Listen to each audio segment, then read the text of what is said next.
last lecture we study about the viscosity.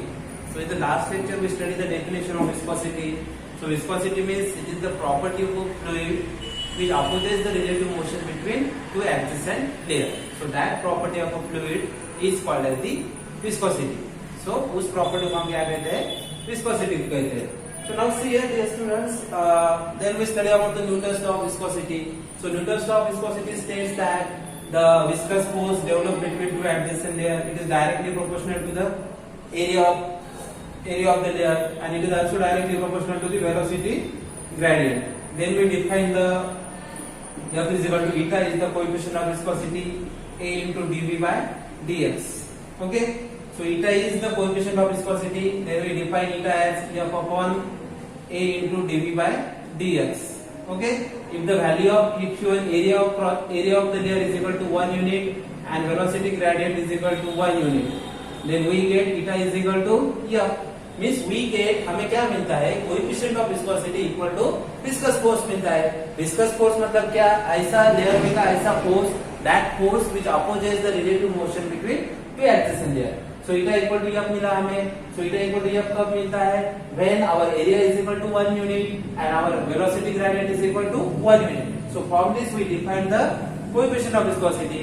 So coefficient of viscosity is defined as it is the viscous force per unit area per unit velocity gradient. That is known as the coefficient of viscosity. Then we study the unit of coefficient of viscosity. Its SI unit is Newton second per meter square, and its CGS unit is, this is the SI unit, and its CGS unit is poise, which is given by scientist Poise, and you know that 10 poise is equal to 1 Newton second per meter square. It is useful in problem. It means 1 poise is equal to कितना मिलेगा? 0.1 Newton second per meter square. So now today we are going to study about the Stokes law. So Stokes law, see here, the scientist Gabriel Stokes, he has given the one law. If any spherical body, suppose metallic sphere, suppose we have the one metallic sphere. So now today we are going to study about the Stokes law. So it is very important. So in the Stokes law we are going to study one derivation also. It is very important. So Stokes law, see here. So the scientist Gabriel Stokes, he has given one law, and according to his laws, suppose any metallic sphere, suppose that Stokes law use one glass tube. That tube is called as the Stokes tube. Okay, he uses one glass tube, and this glass tube is filled with a fluid. Okay, so like a glycerin or honey. Okay, and according to the Stokes law, what the scientists tell that when any body, when metallic sphere, when any spherical body like this, we have considered that metallic sphere. If this metallic sphere is freely falling inside this fluid, okay, then what happen? The viscous force, because of this, as we know that our fluid is made up of the different number of layers, and this layer which opposes the motion of this spherical metal ball, ये layer क्या करेंगे? इस metal ball के motion को oppose करेंगे. Means they exert a viscous force on this metallic sphere in the upward direction. Okay, तो upward direction पे ये क्या करेंगे? इस metallic sphere पे viscous force exert करेंगे, and whatever the viscous force exerted by that fluid on this metallic sphere, that viscous force is directly proportional to the, अब ये metallic sphere है, इसकी radius है suppose r, it is directly proportional to the radius of metallic sphere, and this metallic sphere it falls with the velocity v, suppose. Okay, it is falling in this fluid with the velocity v. It is directly proportional to the velocity v, and it is directly proportional to the coefficient of viscosity. मतलब according to the Stokes law क्या state करता है? It states that the viscous force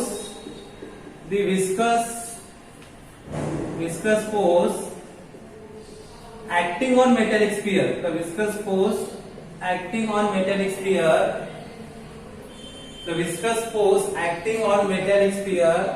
क्योंकि हमने metallic body consider की थी, acting on metallic sphere, this viscous force acting on this metallic sphere is directly proportional to directly proportional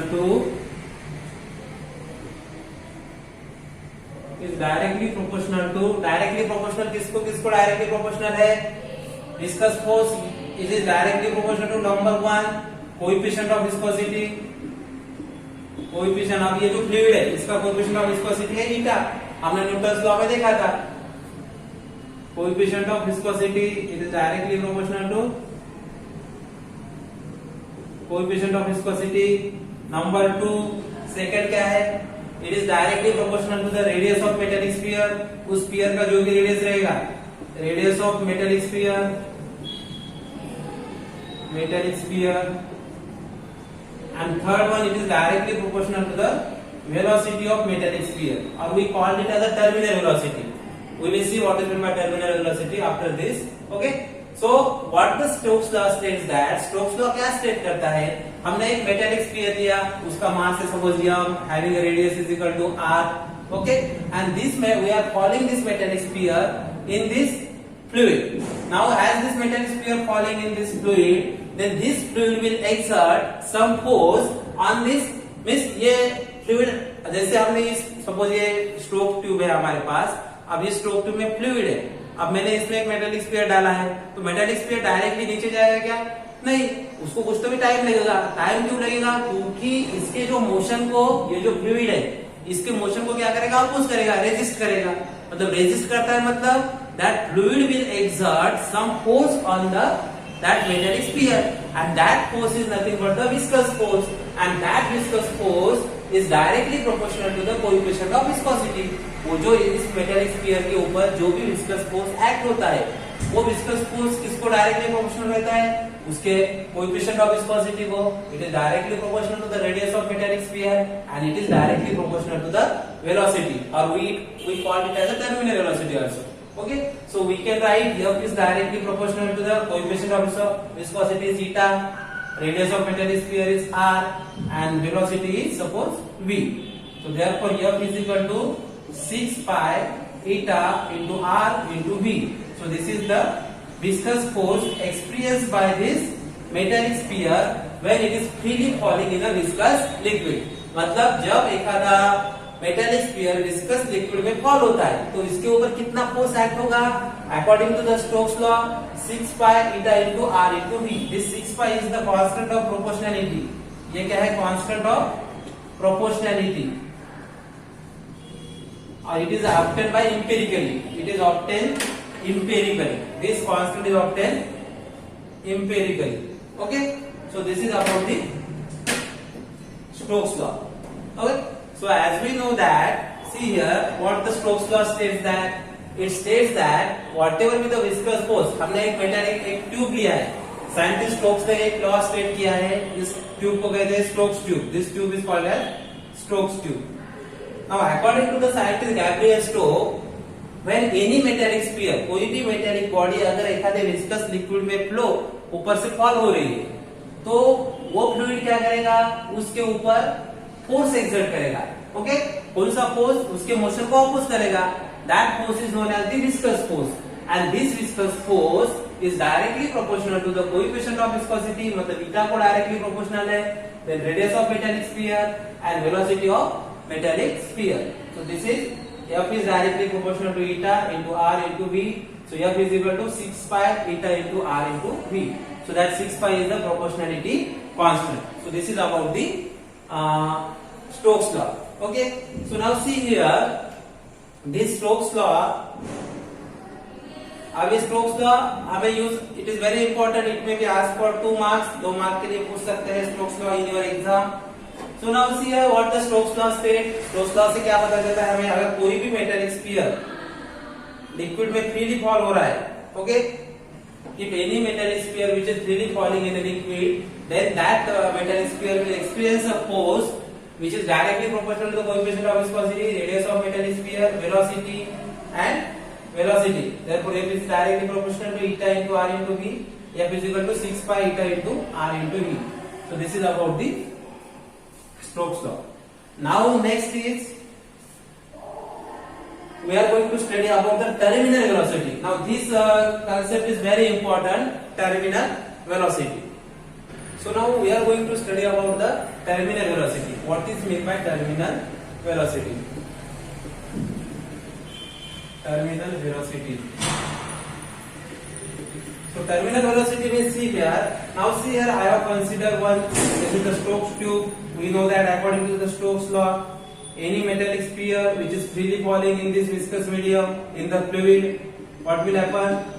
That according to the Stokes law, that metallic sphere will experience a force. Okay. So now see here what happened. This is the terminal velocity means, see here. So as this metallic sphere is freely falling inside this fluid, what happened?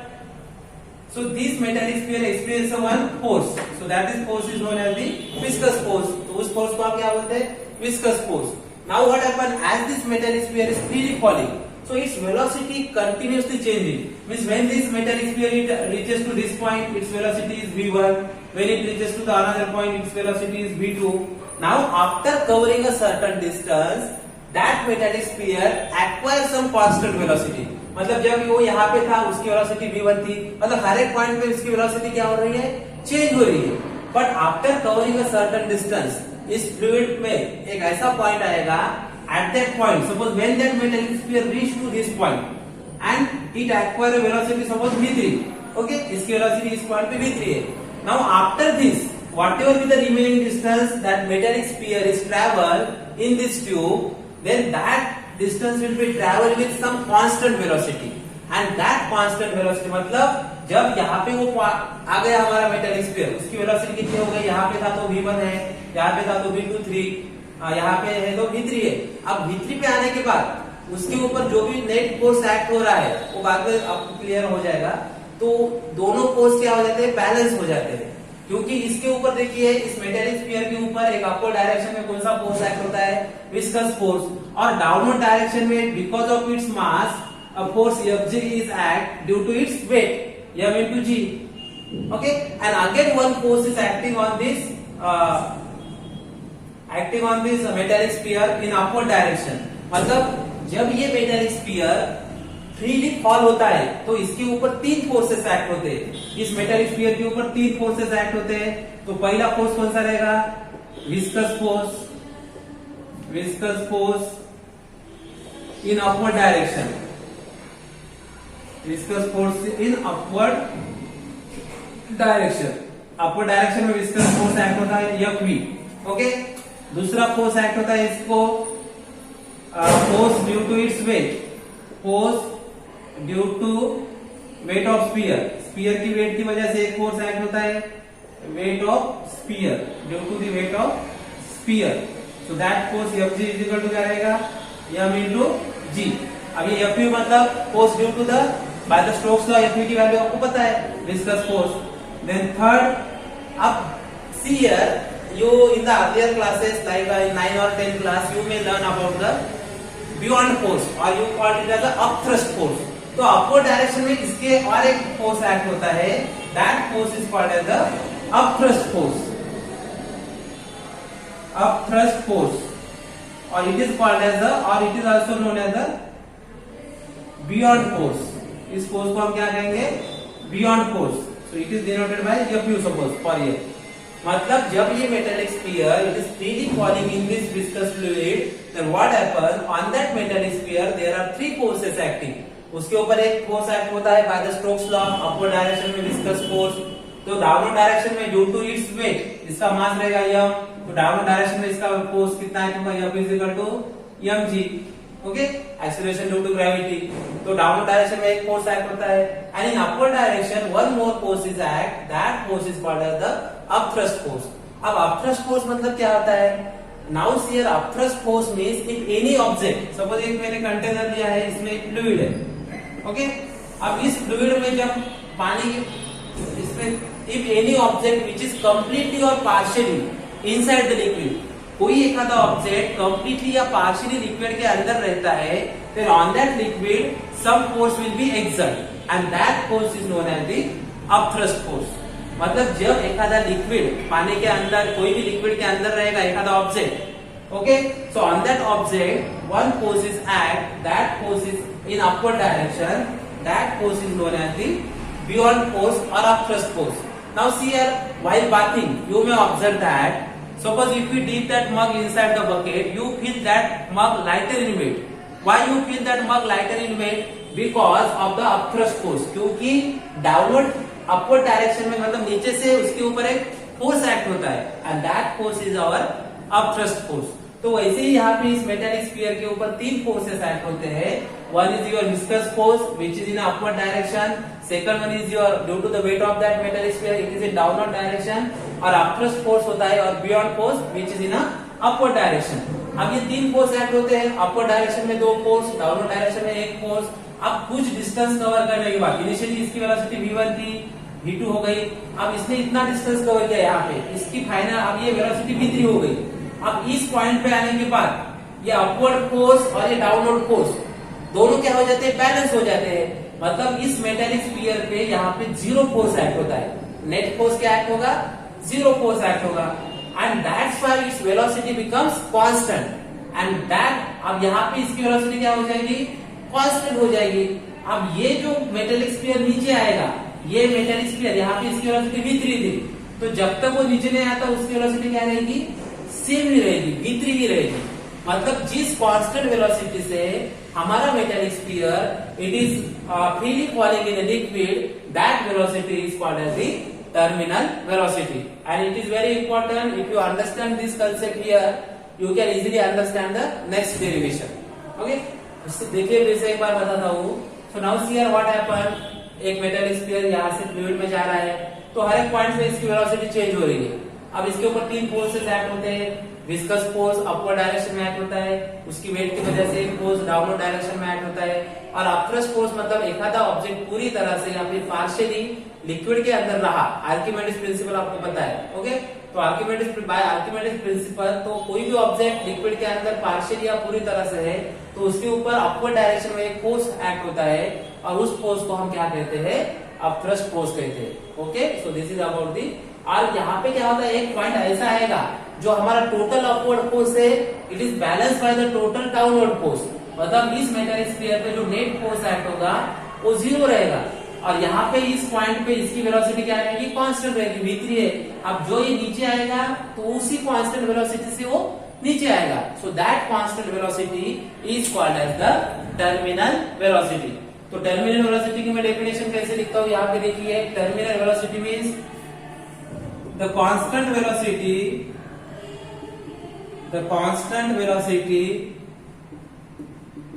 with which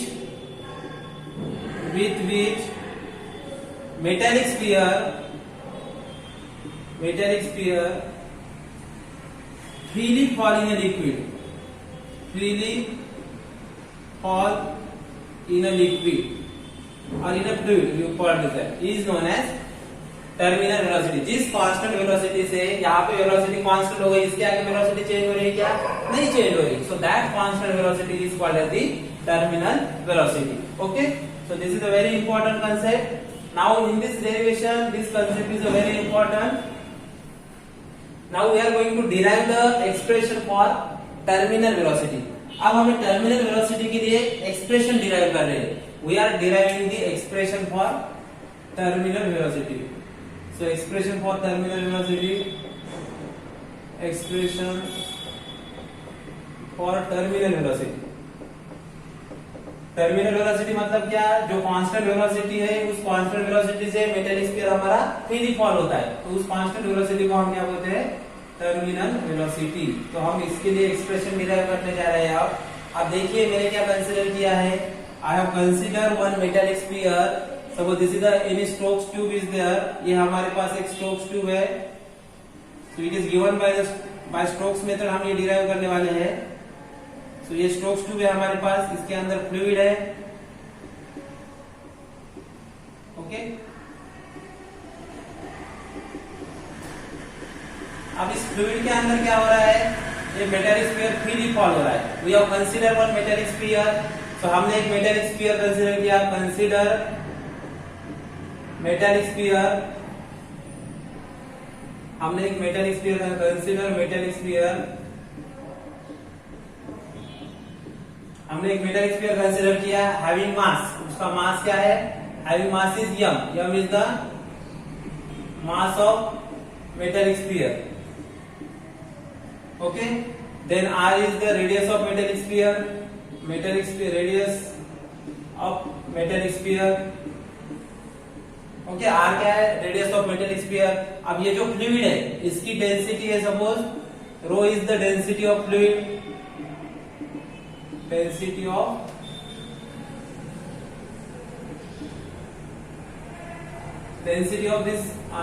metal sphere, metal sphere की density है rho, okay.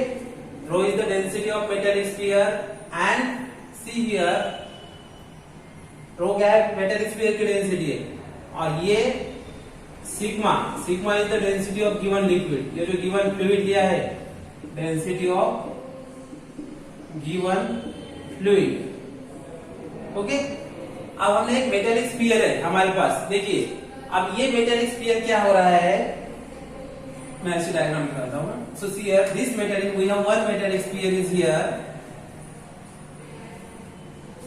हमने एक tube consider की थी, Stokes tube, इसमें हमारा metal sphere freely fall हो रहा था,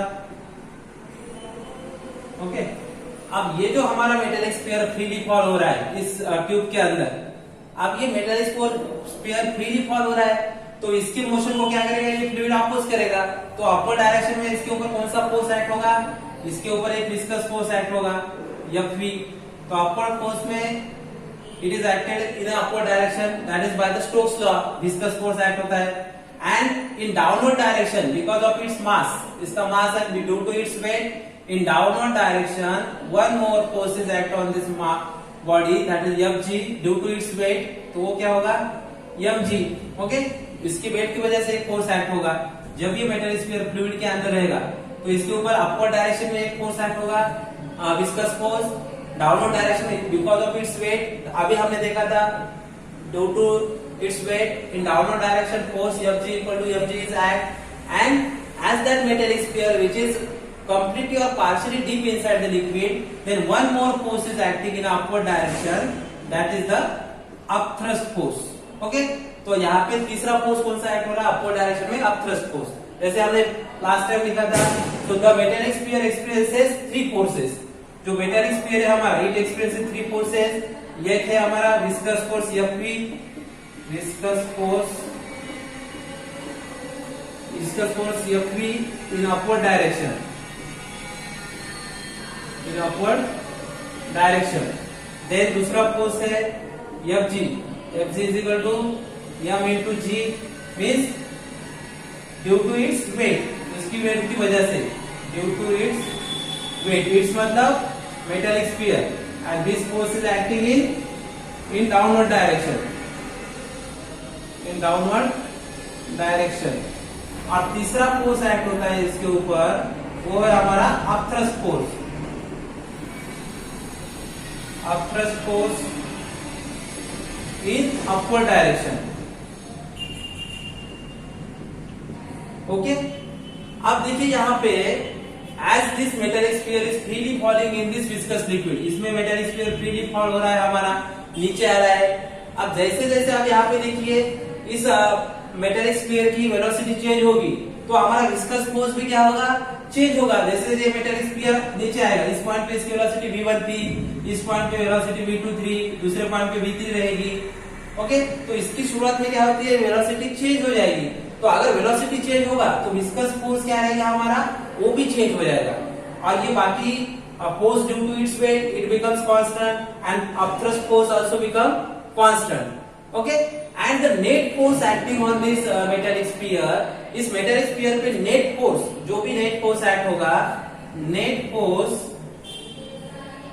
अब ये फोर्स क्या है हमारा, ये दोनों फोर्स जैसे इसकी वेलोसिटी चेंज होगी तो Fv चेंज हो जाएगा, मगर Fg और Fu क्या रहेगा, अपथ्रस्ट फोर्स और force due to its weight it becomes constant. तो net force acting on this metal sphere F is equal to क्या रहेगा, your Fg minus upward direction में कौन से फोर्स है, Fv प्लस Fu। अब जब ये नेट फोर्स, अब ये जब ये मेटल स्फीयर इस पॉइंट पे किसी एक पॉइंट पे आएगा जहां पे उसकी वेलोसिटी क्या होगी, कांस्टेंट होगी। मतलब इस पॉइंट पे आने के बाद that metallic sphere acquire a terminal velocity, वो मेटेलिक स्फीयर क्या करेगा, टर्मिनल वेलोसिटी एक्वायर करेगा। तब हमारे नेट फोर्स F की वैल्यू क्या हो जाएगी, F इज इक्वल टू 0 हो जाएगी।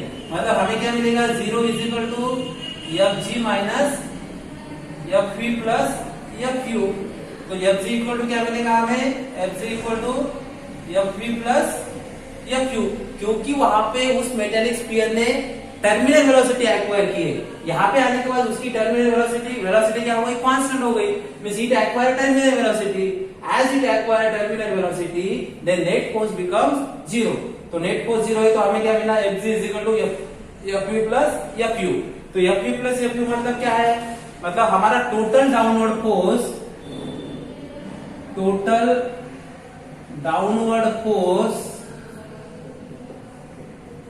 Is equal to total upward force. जो हमारा टोटल डाउनवर्ड फोर्स है इज इक्वल टू क्या रहेगा, हमारा टोटल अपवर्ड फोर्स रहेगा। तो टोटल डाउनवर्ड फोर्स क्या है हमारा, Fg। टोटल अपवर्ड फोर्स क्या है, Fv प्लस Fu। अब Fg की वैल्यू पता है, this force is because of its wait, mg इसकी वैल्यू पुट की मैंने यहाँ पे। अब Fv मतलब विस्कस फोर्स है।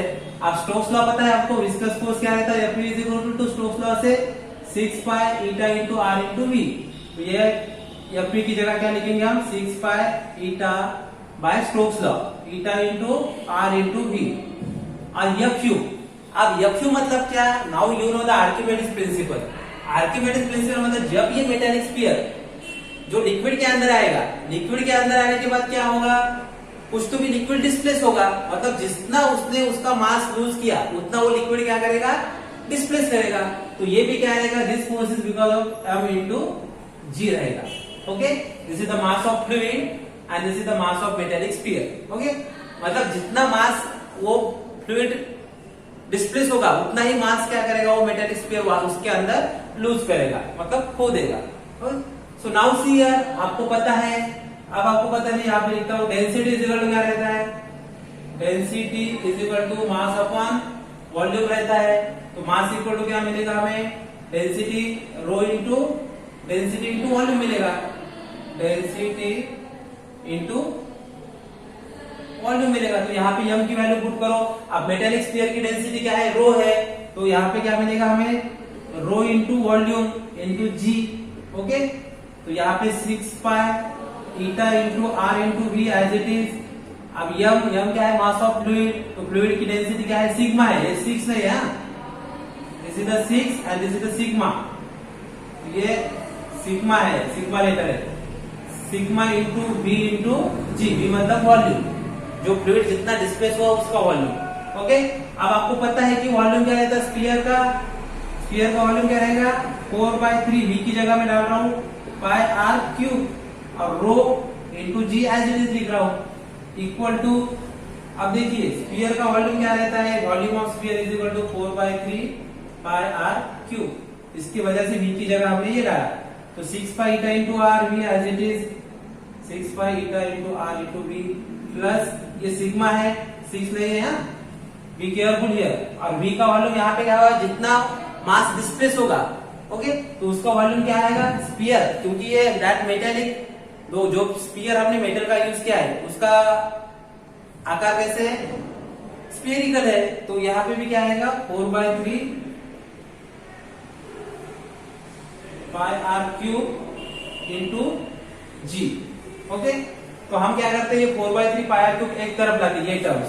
सो 4/3 pi are cube into rho into g, इधर लाए तो माइनस क्या हो जाएगा, सिग्मा, सिग्मा बाद में लिखेंगे हम, 4/3 pi are cube rho into g. Simple mathematical adjustment है यहाँ पे। ये 4/3 पाई आर क्यूब एडजस्ट लिखा, खाली इसको इधर प्लस था, इसके राइट साइड लेफ्ट साइड में लाया तो क्या हो जाएगा, ये माइनस हो जाएगा, तो इधर क्या बचेगा, 6 pi eta into R into V. अब यहाँ पे 4/3 पाई आर क्यूब कॉमन निकाल सकते हैं, यहाँ पे सिग्मा आएगा, सिग्मा, तो 4/3 पाई आर क्यूब निकाला कॉमन, ये 4/3 पाई आर क्यूब इधर है, 4/3 पाई आर क्यूब इधर है, 4/3 पाई आर क्यूब कॉमन निकालो तो ब्रैकेट में क्या बचा, और जी को भी कॉमन निकालेंगे, जी इधर है, जी इधर भी है, 4/3 pi are cube ji common निकाला तो ब्रैकेट में रो माइनस सिग्मा है, ये this is the sigma. You can use the, because in your textbook these notification these alphabets are used there, these notation are used, that's why I am using that. Okay, equal to क्या मिलेगा 6 pi eta into r into v. Okay, तो ये pi cancel हो जाएगा, ये pi cancel हो जाएगा, यहाँ का एक r कैंसिल हो जाएगा, यहाँ का एक r कैंसिल हो जाएगा, तो बचा क्या हमारे पास 4/3 पाई तो चला गया, एक r चला गया, मतलब r square g rho minus sigma, इधर क्या बचा फिर 6 ईटा आर कट गया, ईटा इंटू वी बचा से. ओके, तो हमें डेरिवेशन किसके लिए निकालना है, we are interested to find the derivation of terminal velocity. तो मैं इधर लिखता हूं, so see here I am writing here. तो हमारा एक्सप्रेशन क्या मिला हमें 4/3 r cube into g rho minus sigma is equal to क्या मिला हमें 6 ईटा इंटू v. ये v क्या है, v is the terminal velocity is here. v क्या है इसमें, v is the terminal velocity, v क्या है इसका terminal velocity. Okay, is that metal sphere is freely falling, क्योंकि हमने क्या कंसीडर किया, जब ये मेटल स्फीयर यहां से यहां तक आया, यहां पे उसकी वेलोसिटी क्या हो गई, कांस्टेंट हो गई, वो क्या होती है टर्मिनल वेलोसिटी. तब उसके ऊपर फोर्स कितना एक्ट होता है, 0 फोर्स. तो हमें ईटा की वैल्यू निकालनी है, हमने v की वैल्यू निकालनी है, तो v इज इक्वल टू क्या मिलेगा हमें, तो 4/3 इस r स्क्वायर आएगा, यहाँ पे एक r कैंसिल हुआ ना. Okay, r square into g rho minus sigma divided by क्या आएगा 6 इंटू ईटा. तो 6 इंटू 3 क्या है, नहीं तो इसको 2 2 जा 4, 2 3 जा 6, तो ये क्या बचेगा 2/3 r square g rho minus sigma divided by 3. इसको 2 से डिवाइड किया तो 3 इंटू 3 क्या हो जाएगा 9. सो 2/9, 2 डिवाइडेड बाय 9, इधर क्या बचा r square g rho minus sigma divided by eta. So this is the expression for our terminal velocity. तो हमें किसका एक्सप्रेशन मिला, ये terminal velocity. And this expression is very important.